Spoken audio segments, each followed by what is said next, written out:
Good morning, Year 8. Welcome back to the summer term. I hope you had a nice Easter. Obviously, you couldn't see as much of your friends, or indeed any of your friends, apart from over the internet. But I hope you got out in the sun a bit and it wasn't too bad. Anyway, nice to talk to you all again. We're starting a new module today, travel writing. So we're going to be going all over the world in this module, from the comfort of our own front rooms or bedrooms or wherever it is that you're doing all this work. Today, the do now, before we start and I explain a bit more about the module, the do now is just list all the countries and places that you have visited in the UK or abroad. Everywhere you've been, really. It could be Thorpe Park, or it could be Madagascar, all the places that you've been. I'll give you 5 minutes to do that, and then we'll go on to the next slide. Right, our learning objective today is to begin the travel writing module. I'm going to introduce you to it all today. We're going to do a bit of work on travel writing, and your title for the day is to understand what travel writing is. So write that into your books, not the learning objective, just the title, to understand what travel writing is. And at the top there, look on the top of the slide, you've got my email address there. So any problems, anything you don't understand, as importantly, any work you want to send me, I'm happy to look at it and give you feedback on it and achievement points where that's appropriate. So there's my email address there, and there'll be a quiz towards the end of the week on what we're doing through the start of the week. So write that title in, and then we'll move on. Okay, so we're going to work through now and just establish in our own minds exactly what travel writing is. You've probably got some thoughts on it already, but we'll look more closely at the types of writing that we're going to be doing over the course of this module. Now I've got you back. Let's look at some of the ones that I came up with, and if you haven't got these, add them to your own mind map. There's holiday brochures. Don't think you're going to be using those too much this year. Travel documentaries. Holiday or travel diaries. Kind of crosses over a bit with travel documentaries, but people do keep travel logs, particularly nowadays. Online travel blogs would come in there as well. I think I'm sure one or two of you, or more than that, have actually got blogs on your mind map. Tourist information, stuff that's given out by the sort of civic centres of places. By that I mean the council or the government-run part of any place will give out information that's not only tells you that the tourist destination is a fantastic place, but also practical things, where you can get your money changed and so on and so forth. And guidebooks, of course, which strive to be objective, but often aren't.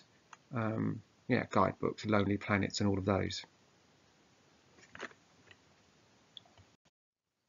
Okay, on the next slide is a real description of a place that you most likely know.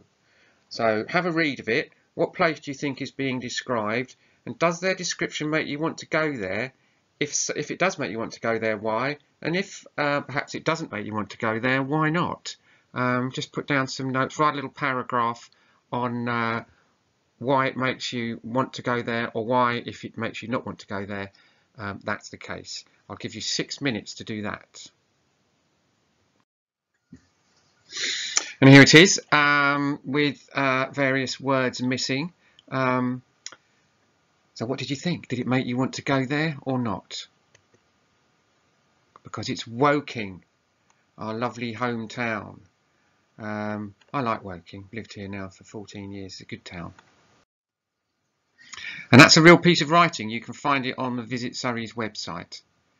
Right, the audience, who would read it and why? And the purpose, why has it been written? All these different types of writing that we've looked at on our mind map, tourist brochures, travelogues, and so on, have all been written with a specific audience in mind. When you're writing this type of writing, you have to think, who is it aimed at? And write accordingly. And the purpose, so who is it aimed at and why has it been written? The audience and the purpose. And here we are, the audience, who would read it and why? Well, visitors, tourists and people looking for somewhere new to go. And the purpose of it is Why has the Tourist Board made this piece of writing and put it on the website? To persuade readers that Woking is a great place to visit and to spend their money there. So it's a persuasive piece of writing, and we've done quite a lot of persuasive writing, so you all remember Daft Forest and how that works. You could probably pick elements of Daft Forest out of that piece of writing, but I'm not going to ask you to do that today. I'm going to ask you to do something else in just a minute. Right, let's look at the language being used then. This is with all the missing words in it, and I'll read it for us. Welcome to Woking, a compact and modern town fit for the 21st century, with convenient shopping and entertainment facilities just half an hour from London. Surrounded by extensive countryside and waterways, Woking also offers award-winning attractions on its doorstep, excellent accessibility, superb transport links, and plenty to see and do across the borough. Woking has a thriving arts and culture scene. Year-round visitors flock to the area's largest theatre to watch West End touring shows and internationally renowned comedians, opera and dance companies. Just the other side of the theatre lies an award-winning art gallery and museum which hosts exhibitions of world-famous sculpture, paintings and installations, and also offers regular comedy nights and arts workshops for people of all ages.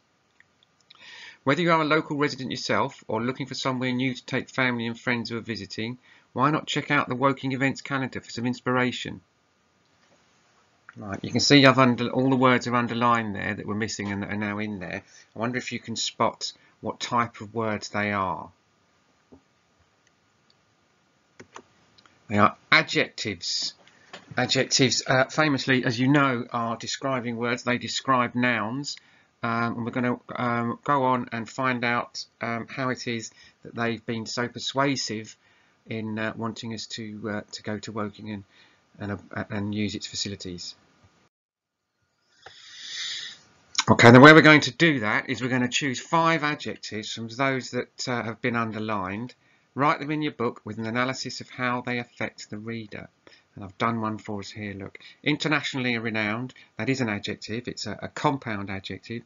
Internationally renowned suggests to the reader that the comedians are really famous, not just locally but globally. This will persuade the reader that they should see what was on in the theatre because it holds important shows.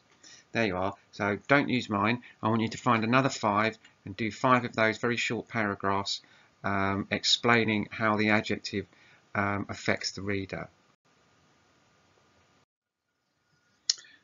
Audience and purpose now. Not all travel writing is about persuading people to visit. Some writing is about sharing an experience. Perhaps the reader wants to learn about a different culture or climate, or it could be that a reader can see how a place has changed through history. Just think how Woking has changed in the last 5 years.